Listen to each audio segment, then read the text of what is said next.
Depois de botar a tornozeleira, a primeira coisa que ele faz é falar de um pendrive que a polícia descobriu. Mas é tão burro que só conseguiu pensar nessa desculpa. Olha, uma pessoa pediu para ir no banheiro, eu apontei o banheiro e voltou com o pendrive na mão. Eu nunca abri um pendrive na minha vida. Eu não tenho nem laptop em casa para mexer com pendrive. A gente fica preocupado com isso. Forjaram. A polícia foi lá e plantou a prova. A Damares foi mais ou menos no mesmo rumo. O que fizeram com a esposa de Bolsonaro? Se era apenas para conduzi-lo, para colocar uma tornozeleira, por que entraram na casa fortemente armados? E por que forjaram... Isso, forjaram. A polícia plantou provas. Dentro da casa dele, uma situação de tamanho constrangimento a uma mulher de pijama. Então, a polícia esperou a hora certa, deixou a turma falar, agora revelou que todo mundo estava usando câmera. A operação foi gravada do começo ao fim. A Damares vai ter a oportunidade dela de provar para a justiça que a Michelle foi importunada, porque estava usando pouca roupa. E o Bolsonaro também vai poder mostrar que realmente plantaram provas. Pessoal, sobre o pendrive, a polícia conseguiu acessar os arquivos. E vai ser tudo divulgado na segunda-feira. E eu vou trazer aqui para vocês, é claro. Olha, eu sei que esse vídeo vai ter muita audiência. A única coisa que eu quero mostrar, eu preciso que o maior número de pessoas possível veja isso daqui, é a última fala do Eduardo ao vivo na CNN. Nosso aliado, ele é muito forte. O Trump não vai recuar diante do Alexandre de Moraes. Perfeito. Se houver o cenário de terra arrasada, pelo menos eu estarei vingado desses ditadores de toga. Sim, é um político sustentado com o dinheiro do povo, falando, olha, eu vou me vingar. Isso aí vai tudo virar terra arrasada, mas não tem problema não. Eu vou conseguir me vingar no final das contas. Não era para um cara desse ter um voto sequer. Eduardo Bolsonaro e aliados tentam, junto a Trump, bloquear satélites GPS dos Estados Unidos no Brasil para forçar um bloqueio tecnológico. Além disso, discutem elevar tarifas para 100% e aplicar a lei Magnitsky. Fonte, CNN. Eu dei uma travada na hora que apareceu esse vídeo, o mais recente do Eduardo, porque ele tá estranho. Não só no jeito de falar, na aparência também. Vocês acham que eu não sei que a tarifa do Trump acaba machucando o Brasil? Vocês acham que é o ideal que eu gostaria de fazer? Tá muito mais fácil um porta-aviões chegar no Lago Paranoá, Deus quiser chegará em breve, né? Tá vendo? Um porta-aviões vai chegar... Cara, olha isso aqui. Tá muito mais fácil um porta-aviões chegar no Lago Paranoá, Deus quiser chegará em breve, né? Do que vocês serem recebidos com o Alckmin nos Estados Unidos. Eu não tô de brincadeira, não. A gente tá nesse momento, a gente tá no momento do dia D da Segunda Guerra Mundial. O Churchill... Eu não tô. Eu acho que vocês também não estão no dia D da Segunda Guerra Mundial. Quando ele passou em revista, né? Antes da invasão do dia D, lá na Normandia, ele sabia, ele olhava pra cara das pessoas e falava, ó, vários desses jovens aqui, ó, não vão voltar. Várias famílias vão chorar, vai haver sofrimento, mas qual outra opção que a gente tem? Voltar para o Brasil e ser preso? E eu não vou ouvir as pessoas que nos tacaram nessa lama. Eu não vou ouvir opiniões. Padrão essa daí do Mourão. Não tá bem. Realmente dá pra ver que ele não tá bem. E agora tá falando que não vai ter eleição ano que vem. E o Trump e os Estados Unidos não vão reconhecer nenhuma eleição se não for a do Bolsonaro. Cara, o último que ameaçou, que disse exatamente a mesma coisa, é esse sujeito aí. Presidente, a gente já vai encaminhando para o fim, porque o senhor tem que ir para casa por conta da medida cautelar, né? Pelo trânsito e tal, sua assessoria pediu para a gente encerrar antes das 5. O repórter da Band News teve que encerrar por causa do toque de recolher. O monitoramento da Quest agora está mostrando que a maioria é a favor da polícia, da operação contra o Bolsonaro. Aliás, na internet, uma grande maioria, 60%, que é onde nasceu a direita. E é onde eles estão perdendo agora. Pessoal, o Eduardo, ele foi financiado pelo Bolsonaro.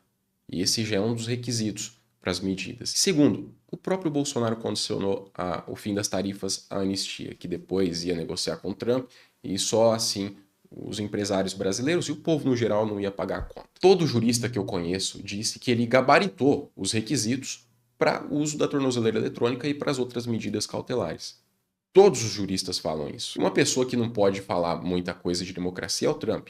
Ele está bem colado com o príncipe saudita, que mandou fazer picadinho de um jornalista. Literalmente picaram um jornalista que reclamou do cara. E ele e o Trump são melhores amigos. E hoje a popularidade do Trump está derretendo. Essa foi a última pesquisa feita nos Estados Unidos. De novo, é a pior aprovação e a maior rejeição dos últimos 70 anos nessa sondagem. E a oposição tá começando a endoidar. O pessoal tá passando os limites, falando coisa que não dá para aceitar, meu.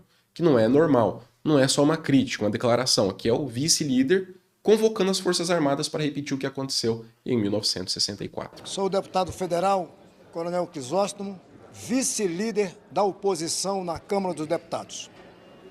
Chegou o momento de nós dizermos o seguinte: chega de perseguição! O Brasil não quer isso.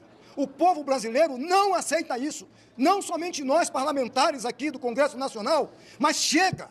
Nós não podemos ter um único sujeito, uma única autoridade perseguindo impiedosamente um presidente, um ex-presidente que só pensa em... A decisão foi submetida à votação dentro do STF e todos ficaram favoráveis às medidas cautelares. Fazer coisas boas para o Brasil. É isso, Fê, matou 700 mil, uma coisa muito boa. De 60 e 64, a imprensa agiu em favor do povo. Está na hora da imprensa brasileira agir em favor do povo brasileiro. São os senhores que estão aqui, não somente nós, deputados e senadores, os senhores que são da imprensa brasileira. Defenda o Brasil, defenda o nosso povo. Nós não aguentamos mais isso. Queremos paz. O Brasil quer paz, senhores. Tô vendo. Com certeza, tudo que vocês estão fazendo é para isso, é para chegar à paz. Entristecido com isso que aconteceu com o presidente Bolsonaro agora. Aonde nós vamos chegar? O que querem fazer do Brasil? Porque o comunismo já está à porta. Ai, meu Deus. Eu só quero fazer o último pedido aqui agora para as Forças Armadas. Cara. Eu sou das Forças Armadas. Me orgulhava das Forças Armadas. Me orgulhei das Forças Armadas em 64, embora fosse ainda menino, criança. Hoje eu quero dizer o seguinte: Forças Armadas, estejam ao lado do povo brasileiro, estejam ao lado da democracia. Agora estão preparando uma manifestação, eles vão para as ruas, dizendo que o Brasil vai parar. Com certeza isso vai acontecer, vai dar certo. 12 mil, igual na última. 12 mil pessoas e isso numa contagem generosa. Chegou agora, pessoal, a informação que o Flávio, eu acabei de salvar aqui para mostrar para vocês, teria fugido, né? Supostamente ele foi embora para a Europa. Por qual motivo? A suspeita é o que estão falando, que ele vai repetir o Eduardo, só que em contato com a União Europeia, procurando também sanções ao STF, principalmente ao ministro Alexandre de Moraes. Eu acho que não vai dar em nada. Daqui a pouco ele volta como se nada tivesse acontecido, porque para mim o Eduardo, eu tô gripado, perdão, para mim o Flávio é menos desconectado da realidade em relação ao Eduardo. Ontem teve esse cidadão aí que merece um destaque também. No meio da entrevista, logo depois que ele botou a tornozeleira, o cara atrás conseguiu chamar a atenção de todo mundo e apareceu nos jornais, apareceu na televisão, tudo que é canto. Depois a gente descobriu quem que é, o Igor Chianca. E hoje apareceu essa outra gravação. Pessoal, olha só a turma dando coice. Pessoal, tamo aqui, ó, pintou um clima. O golpista tá vindo dar entrevista. 700 mil mortes. Atentou contra a democracia. Tô recebendo aqui empurrão das pessoas. O maior bandido que esse país já teve. Batendo no cara que tá falando só a verdade. Ele só tá constatando fatos que aconteceram. Não pode. É a liberdade de expressão. Ô, milícia, tá vendo? Tô sendo agredido e tá filmado. Tá vendo aqui o Minto tá aqui. Tô sendo agredido, mas não tem problema não. Finalmente chegou o grande dia. Chegou o grande dia. Todo brasileiro que quiser atentar contra o país vai ter que pagar. O golpista tá pego. Não é simples, cara. Você não quer ir pra cadeia, você não comete crime. Agora, eu vou lá, assalto um banco, a polícia me pega e eu falo que é perseguição, começa a chorar falando que é perseguição, pedindo punição de outros países. O golpista tá pego. Olha só, eles estão tremendo aqui, que agora eles não vão mais rezar pra pneu. Eles estão preocupados com os que estão atentando contra o Brasil. Tá vendo? Olha aí. A galera tá aqui, solidariedade ao novo morador da Papuda. Tá chegando a hora dele. Cara, deixa o like nesse vídeo, vamos divulgar tudo que você viu até agora. Quando você clica no like, o YouTube divulga o conteúdo, mostra para mais pessoas. E eu acho que você esqueceu de dar o like, né? Por isso que eu tenho que lembrar, ajuda muito. Não pode esquecer, tá bom? E quem deu o like aí, agradeço, você faz toda a diferença aqui. O Jornal Nacional mostrou uma investigação bem interessante de pessoas que ganharam uma grana. Teve gente que ganhou um dinheiro, cara. Dinheiro mesmo, com manipulação de mercado. através de informações vazadas do tarifaço do Trump. Tá bem interessante isso daqui, eu preciso mostrar para vocês. Escuta só, cara. A chantagem de Donald Trump ao impor tarifas sobre produtos brasileiros de exportação foi uma medida completamente fora dos padrões da diplomacia e das relações comerciais entre os países. E por isso mesmo provocou uma surpresa enorme. Mas um movimento muito estranho de compra e venda de dólares no dia do anúncio do tarifaço dá sinais de que nem todo mundo se surpreendeu. E teve quem ganhasse muito dinheiro com ele. Guarde esse horário. 4h17 da tarde, dia 9 de julho. Foi o horário exato em que o presidente americano Donald Trump publicou a carta nas redes sociais, em que anuncia tarifas de 50% sobre os produtos. Aqui está o gráfico, pessoal. Presta atenção nessa parte. Aqui é um gráfico que mostra a cotação do dólar em relação ao real no dia 9 de julho. Vamos direto para o horário do anúncio, 4h17 da tarde. Nesse momento, muita gente começa a comprar dólar e vender real. A moeda americana valoriza muito, passa dos 5,58. Isso aqui era esperado, que muita gente fosse vender a nossa moeda para se proteger da desvalorização dela. O que não era esperado era o seguinte, vamos voltar um pouquinho no tempo. Você está vendo que durante o dia inteiro a cotação oscila dentro da normalidade? Só que quando chega aqui, à 1h30 da tarde, alguém compra uma quantidade enorme de dólares apostando contra o real. De 3 a 4 bilhões de dólares, afirma Spencer Hakimian, dono de um fundo de investimentos em Nova York. Ele acompanha o mercado financeiro em tempo real para fazer lucro para os clientes. E diz que um salto como esses, que a gente vê à 1h30 da tarde, tão abrupto, foi causado por alguém que disse: eu quero fazer a transação rápido e não quero que ninguém veja. Ou seja, de acordo com Spencer, alguém comprou de 3 a 4 bilhões de dólares à 1h30 da tarde, às 5h46. E aí, 2 minutos depois do anúncio, vendeu a 5,60, quase a mesma quantidade. A gente consegue ver isso aqui no gráfico, porque olha só, essa quantidade aqui é muito parecida com a comprada a 1h30 da tarde. Você pensa que são 3 bilhões. Vamos colocar 3 a 4? Considerando só 3 bilhões. É muita grana.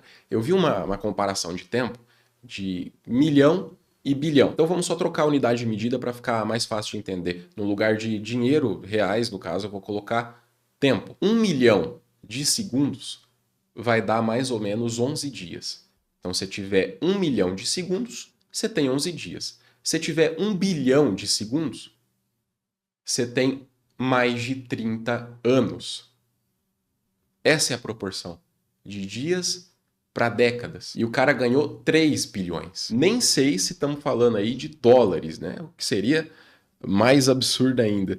Pessoal, eu tenho uma estatística, agora que a gente entrou nesse assunto aqui do canal, o próprio YouTube fornece esses números, falando que a gente tem mais de 1 milhão de pessoas aqui assistindo os vídeos. 1 milhão de pessoas diferentes, mais de 1 milhão e meio, que entra aqui no canal, nos vídeos, assistem toda semana, mas a gente não tem 1 milhão de inscritos. Para conta fechar, eu queria pedir para você se inscrever ou então verificar se o YouTube não retirou a sua inscrição. Às vezes é isso que está afetando também. Logo a gente chega em 1 milhão, eu conto com a tua ajuda. O like faz toda a diferença, tá?